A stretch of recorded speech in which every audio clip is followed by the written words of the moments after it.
roasted coffee. Welcome to London Coffee Festival. For those of you who are interested in understanding where this amazingly tasty brew comes from and what goes into crafting it for you, I'd like to introduce you to what we do as roasters. Our work starts even before we get the coffee. What we try to offer is something that's going to be a lot different. The way we find that is by getting out on the farms, getting to know the farmers, getting to know the conditions where the coffees are grown, so we can really have an impact on that. In the same way as the best chefs want to know where their meats and their seafood and their ingredients come from. We learn a lot by talking to farmers, by understanding the way they produce the coffees. We can have a conversation about the taste and the flavour of those and work towards getting better quality coffee from those farms, having tastier coffee to drink, and therefore also giving the farmers a better return for growing better quality, not just volume. So, what is it that we're roasting? Well, I'm warning you, we're a very literal bunch as coffee people, so I'll ask you questions and the clues are going to be right in front of you. So, this is our unroasted coffee. Does anybody like to have a guess what we call unroasted coffee? Green. Exactly. Green coffee. Why? Because it's not blue. It's green. The colour varies slightly from country to country, but essentially this is my raw material. This is the seed of the coffee tree. Does that smell like coffee?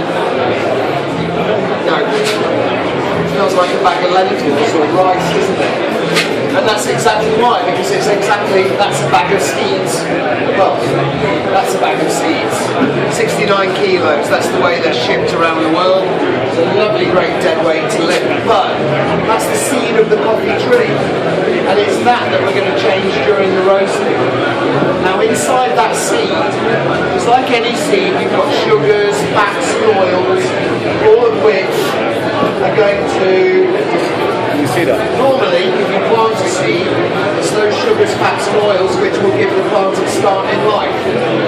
It's the energy to make that first stem and the leaf, and hey-ho, after that the plant's away on its own, make its own food.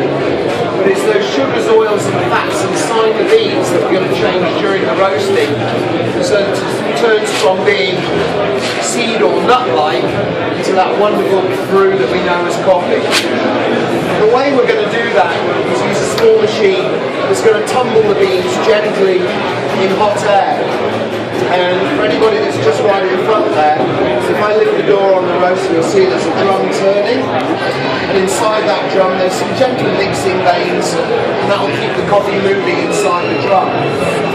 For those of you in the front also, if you pop down, you can just see through that little slight hole flames. So inside the machine here we've got a solid drum made of lovely heavy cast iron.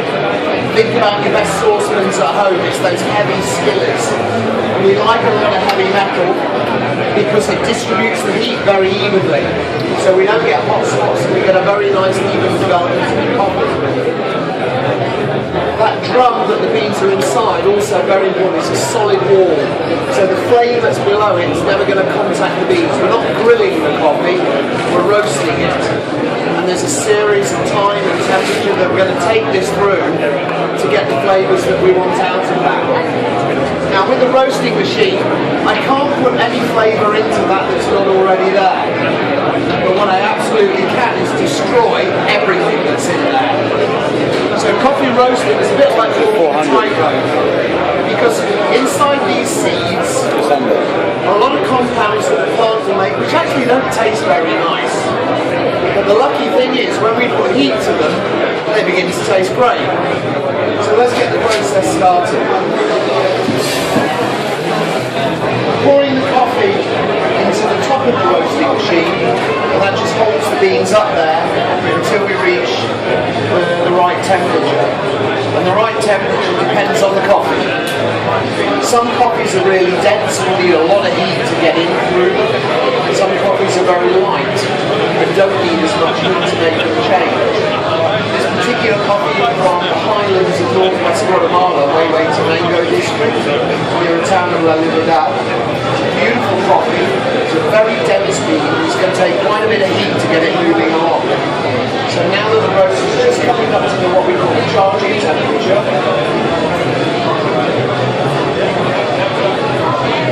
get that ready to roll.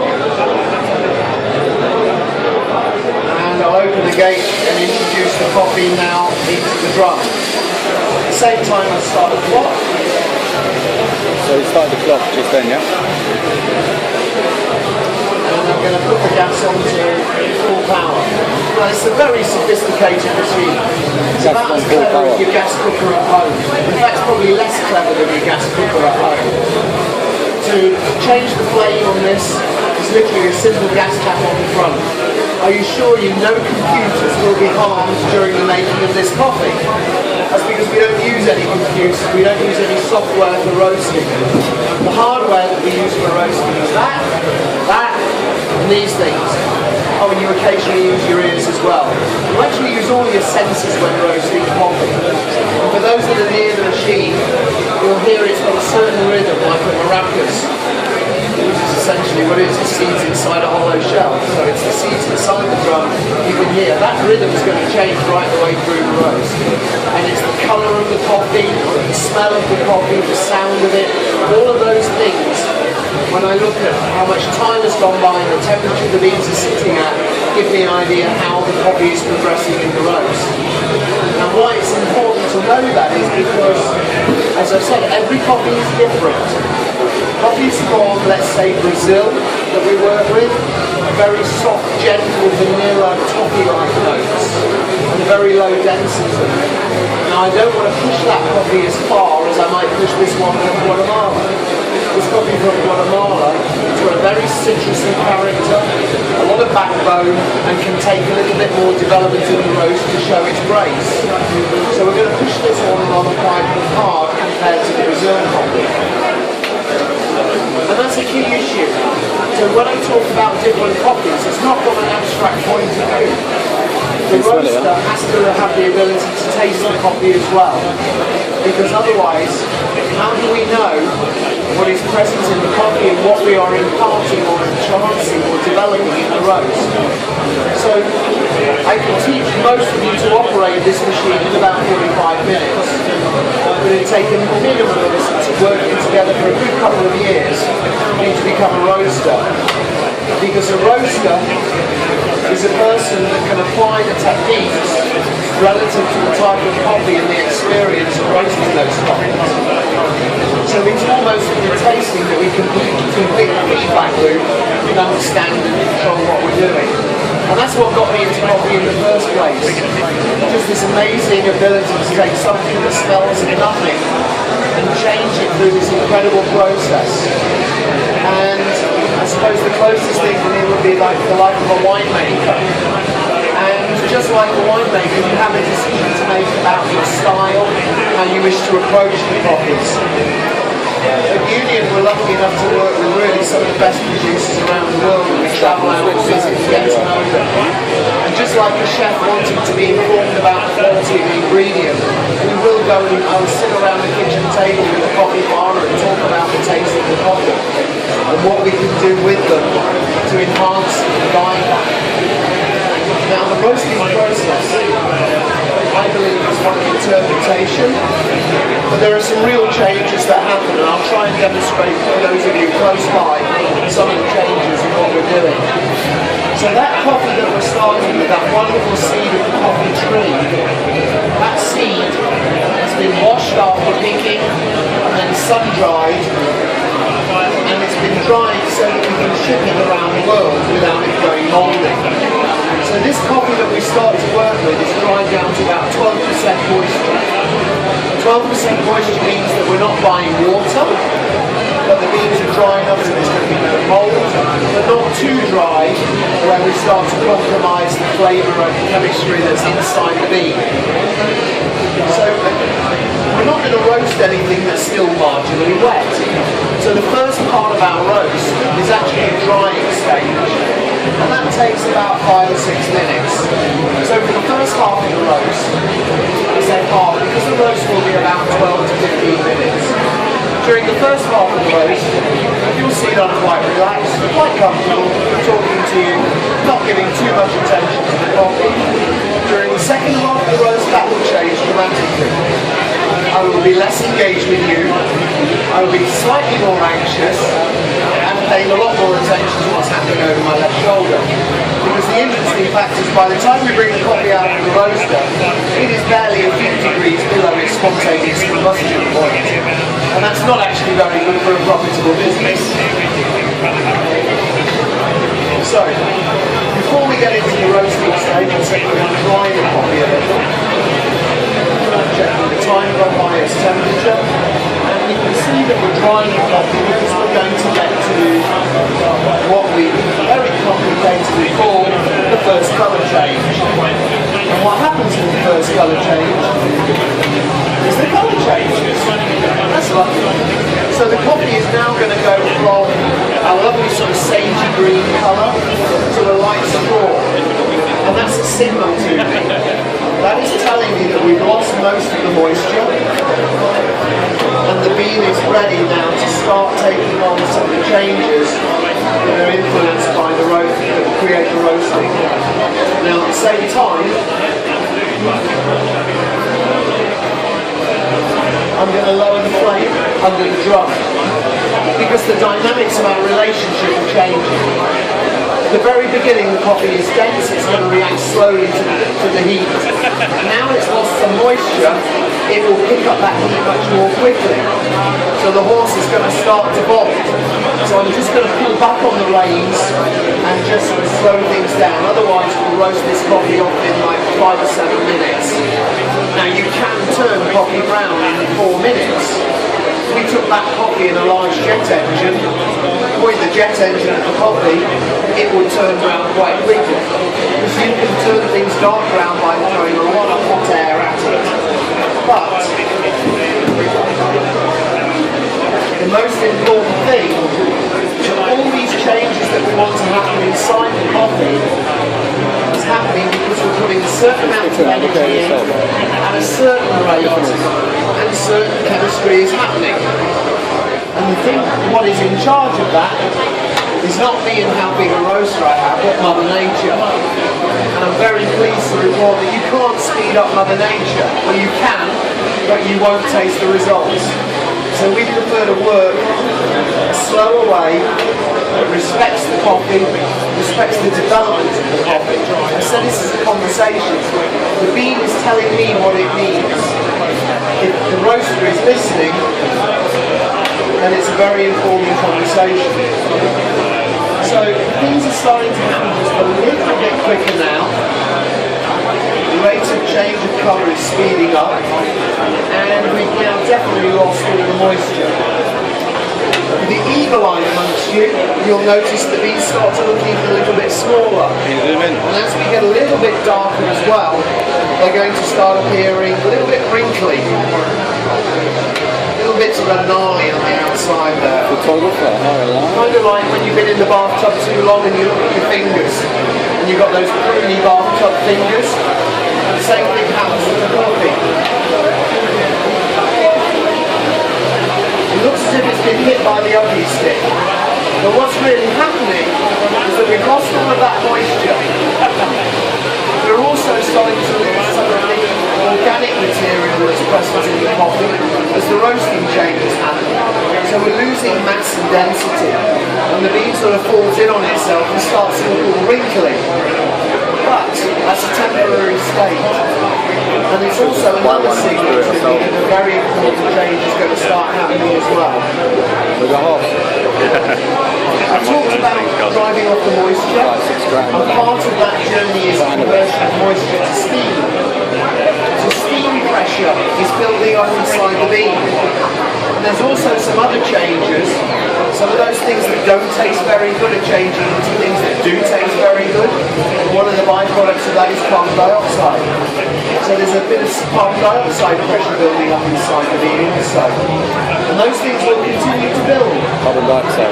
until the gas pressure inside the bean overwhelms the bean itself. It goes pop, like popcorn.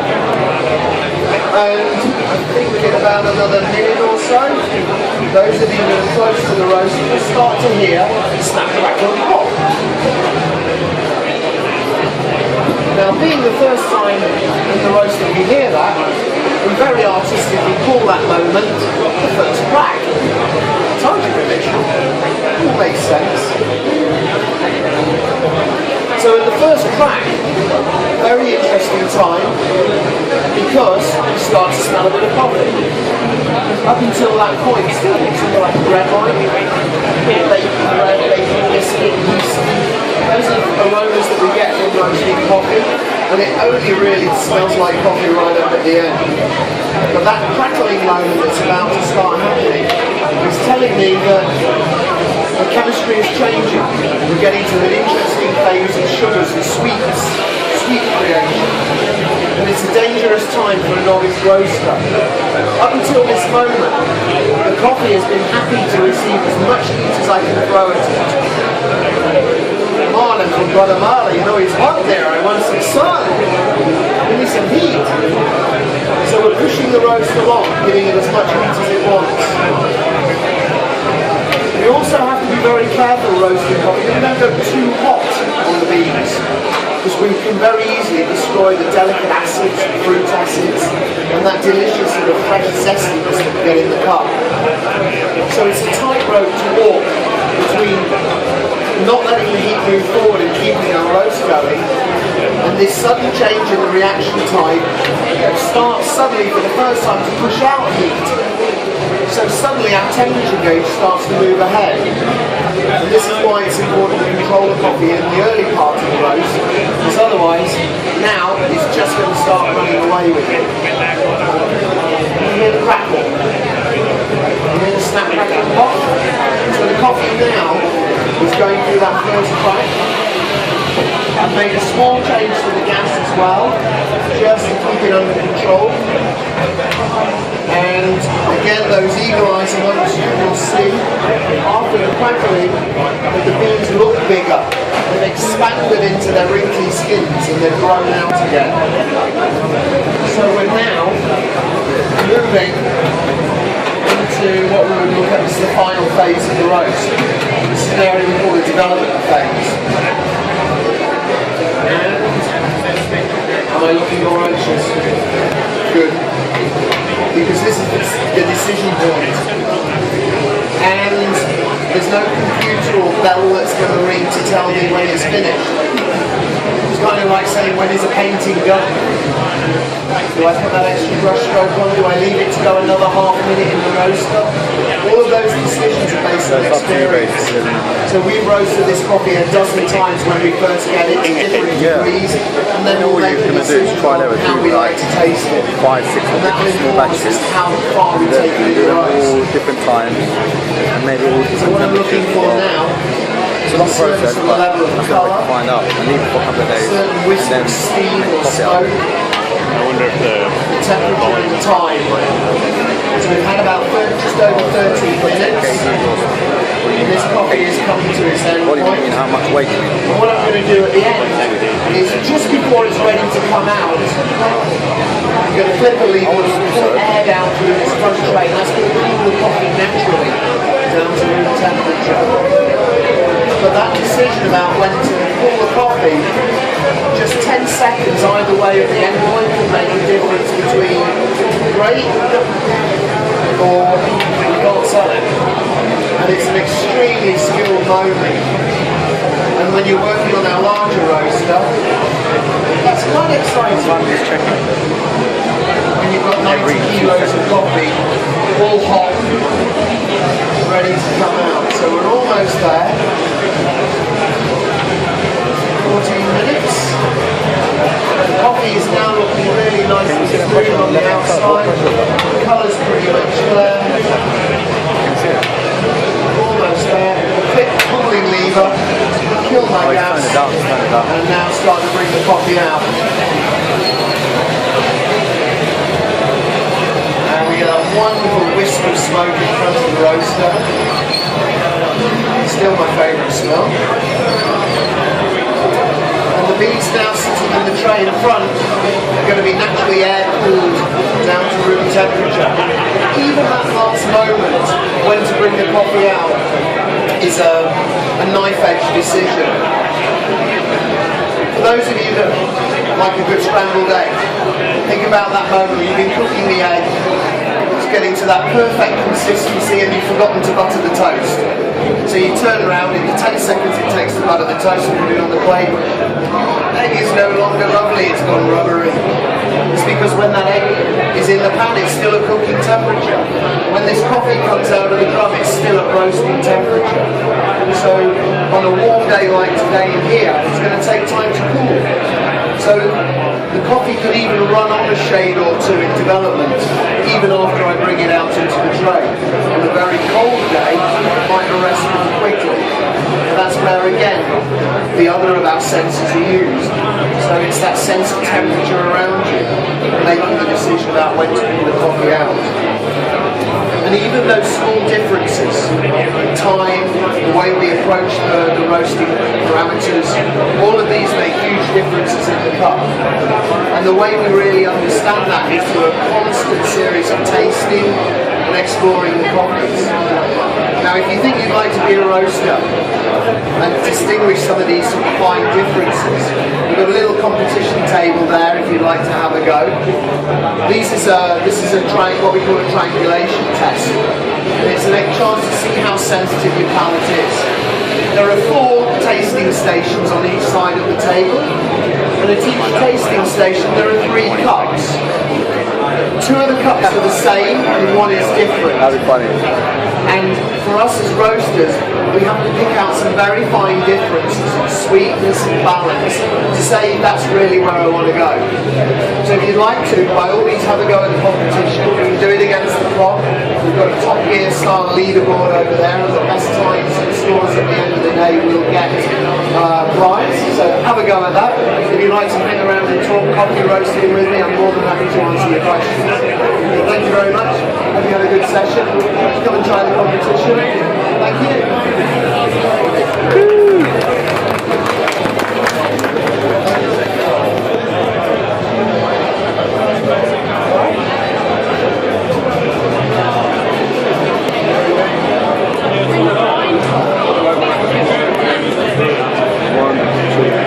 I think a picture of it would be good.